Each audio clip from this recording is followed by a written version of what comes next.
10 నెలలు తనలో నిన్ను మోసిన అమ్మైనా అప్పుడో ఇప్పుడో తననే కలను అంటుందా?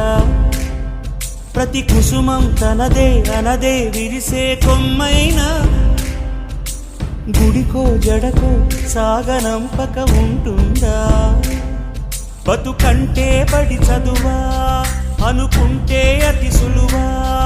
పొరపడినా పడినా జాలి పడదే కాలం మనలాగా.